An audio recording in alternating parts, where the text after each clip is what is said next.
John Wycliffe, a história do homem que foi torturado depois de morto por ter traduzido a Bíblia.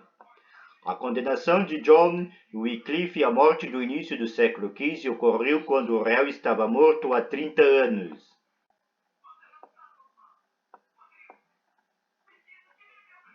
John Wycliffe, a história do homem que foi torturado e depois de morto por ter traduzido a Bíblia.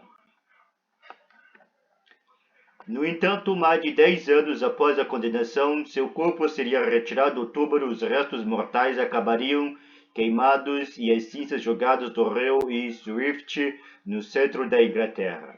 Foi isso que aconteceu com esse filósofo e teólogo medieval inglês, a quem se atribuiu a proposta da primeira tradução completa da Bíblia do latim para a língua inglesa, algo que era completamente proibido pela Igreja. Essa tradução, hoje conhecida como Bíblia de Wycliffe, foi apenas uma das muitas questões que o filósofo formulou contra o modus operandi da Igreja Católica. As ideias deles inspiraram um movimento de dissidência considerado herético e lançaram as bases de uma reforma ou revolução que ocorreu mais de um século após sua morte. O argumento de Wycliffe era que a igreja que existia no final do século XIV não era um reflexo preciso da igreja que poderia ser rastreada na Bíblia, nos Evangelhos, nas Epístolas e nos Atos, explicou Anne Hudson, professora emérita de inglês medieval da Universidade de Oxford, no Reino Unido, em um programa da BBC sobre Wycliffe.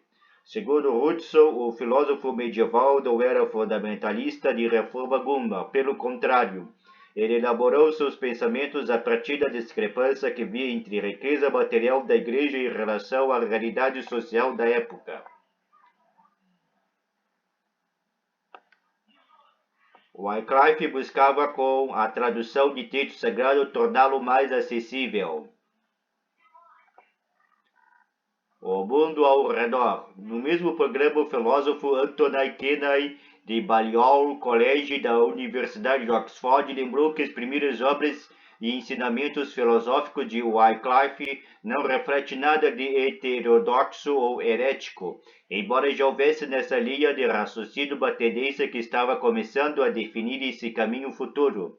Ele era extraordinariamente realista, escreveu Kenny, e ele tirou conclusões políticas desse realismo. Segundo o especialista, o universal era mais importante do que o indivíduo e os aspectos comuns eram mais valiosos do que características particulares de uma pessoa. Ele caiu então em um comunismo teórico baseado no realismo, diz Kenny. Wycliffe era conhecido como um padre pobre por seu interesse pelos mais necessitados, embora durante a vida também tenha sido próximo da nobreza. Wycliffe começou a refletir mais sobre essa ideia e a escrever sobre elas, uma época em que não apenas a igreja passou a ser questionada, mas também a sociedade como um todo era debatida. Há um pano de fundo para tudo isso, contextualiza Robin Luton, professor de História Medieval da Universidade de Nottingham, no Reino Unido. Ao Papado de Avignon, quando a residência do Papa foi transferida para a França, que levantou muitas questões sobre a autoridade dentro da própria Igreja, assim como a rápida mudança social que ocorreu após a peste negra, que desafiou modos tradicionais da sociedade e questionou como alguém poderia agir como cristão diante dessas mudanças, acrescenta. Outro fato marcante deste período foi a Guerra dos 100 Anos que opôs a Inglaterra à França e a presença da autoridade eclesiástica em solo gaulês. Não fazia sentido para Wycliffe que o reino e a nobreza da Inglaterra tivessem que responder e sustentar financeiramente uma autoridade localizada em território inimigo. Mais radical, Wycliffe chegou a ter questionado a doutrina da transubstanciação, a capacidade de transformar o pão e o vinho no corpo e no sangue de Cristo, que era e continua a ser parte fundamental do catolicismo. O filósofo não negou a presença de Cristo, mas questionou a necessidade do sacramento, Isso foi muito importante para o clero, porque esse é um dos maiores poderes que os padres têm. Ao negar a Eucaristia, esse poder seria retirado deles, enfatiza o professor Canay. Um aspecto importante da teoria de Wycliffe é que escrevia igrejas para que fossem acessíveis e mais pessoas pudessem debatê-las. Essa, aliás, é a mesma razão pela qual ele insistiu em traduzir a Bíblia. A ideia era reforçar a importância do texto sagrado como autoridade máxima para os cristãos. Os estudiosos acreditam que o trabalho de traduzir, copiar e distribuir a Bíblia de Wycliffe deveria ter sido um processo lento e demorado em uma época em que a imprensa ainda não havia sido inventada. Legado. E embora essa versão da Bíblia tenha sido atribuída a ele, seu nome não aparece no texto. Devo enfatizar que esse deve ter sido um trabalho colaborativo, aponta Hodgson. Foi, portanto, um processo longo e demorado, considerando que, na época, a imprensa ainda não havia sido inventada. E hoje se conhece cerca de 300 exemplares da Bíblia de Wycliffe.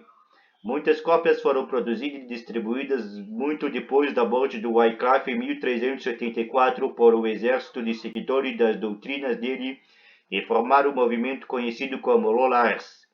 Essas ideias conseguiram ganhar força graças à passividade de uma igreja distraída por problemas internos num período que chegou a ter até 3 papas no mesmo tempo.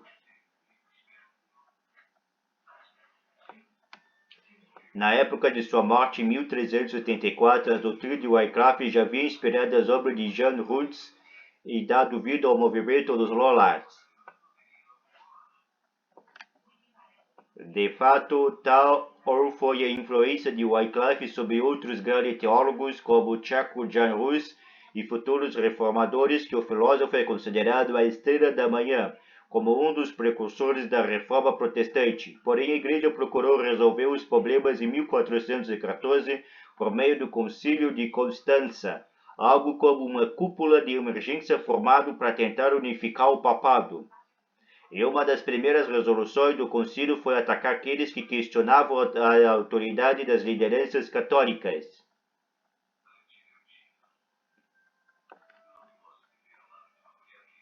O filósofo e teólogo tcheco Jan Hus foi condenado à morte por seguir as doutrinas de Wycliffe.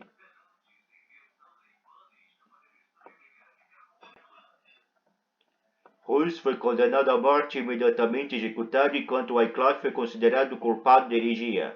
Os Lollards começaram a ser perseguidos.